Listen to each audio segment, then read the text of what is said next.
Gagal rebut PLTN, Zaporizhzhia, 3 tentara Ukraina tertangkap pasukan Rusia.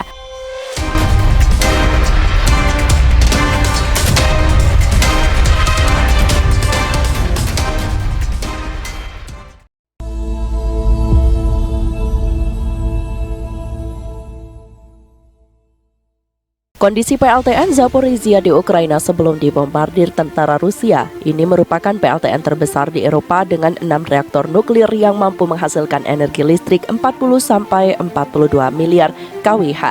3 tentara Ukraina yang berpartisipasi dalam upaya yang gagal merebut pembangkit listrik tenaga nuklir atau PLTN Zaporizhzhia ditangkap hidup-hidup.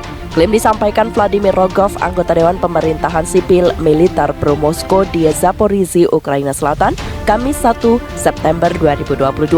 Dari ketiganya, menurut Rogov, 2 terluka dan dalam kondisi serius. Dokter berjuang menyelamatkan mereka.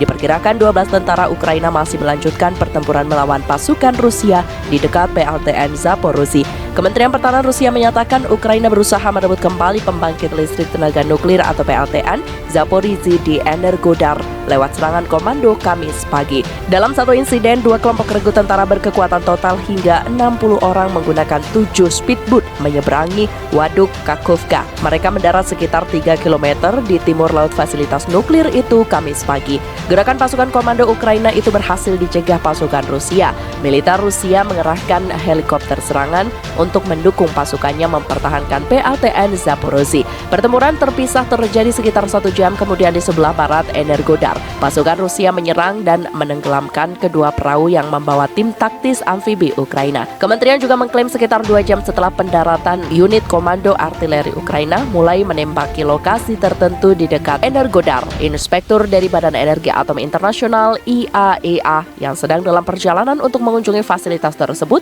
dijadwalkan melewati daerah tersebut.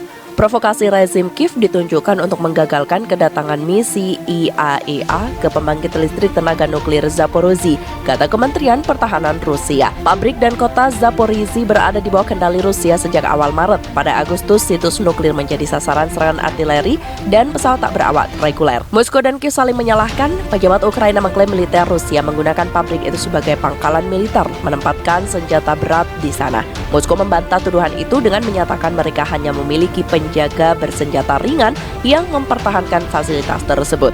Misi IAEA dikirim minggu ini setelah beberapa kali tertunda. Moskow dan Kiev menyambut baik kunjungan itu dan berjanji untuk memfasilitasinya. Pengawas nuklir PBB diharapkan untuk menilai situasi di lapangan, memeriksa keamanan pembangkit listrik, dan memverifikasi bahwa langkah-langkah non-proliferasi tetap ada. Fasilitas Zaporizhzhia adalah yang terbesar dari jenisnya di Eropa dan menyimpan puluhan ton uranium dan plutonium yang diperkaya di teras reaktor dan fasilitas penyimpanannya. Energi Atom Operator Nuklir Ukraina mengklaim pada Kamis Rusia meluncurkan serangan mortir di pabrik, menyebabkan penutupan salah satu dari 2 reaktor yang saat ini beroperasi. Otoritas lokal sekutu Rusia juga melaporkan penutupan itu mengutip laporan yang belum dikonfirmasi. Mereka mengatakan Ukraina yang menyerang fasilitas itu. Pabrik tersebut dikelola oleh pekerja sipil Ukraina meskipun berada di bawah kendali Rusia. Di Energodar, setidaknya 3 warga sipil tewas dan 1 terluka setelah pasukan Ukraina menembaki kota itu. Kabar ini diwartakan kantor berita Rusia RIA Novosti mengutip pernyataan pejabat setempat. Video dan foto yang diposting di media sosial menunjukkan kepulan asap membumbung dari gedung-gedung. Berita itu muncul saat tim dari Badan Energi Atom Internasional IAEA sedang mengunjungi PLTN Zaporizhzhia di dekat Energodar. Pembangkit nuklir terbesar di Eropa direbut oleh pasukan Rusia tak lama setelah Moskow meluncurkan operasi militernya di negara tetangga itu pada akhir Februari.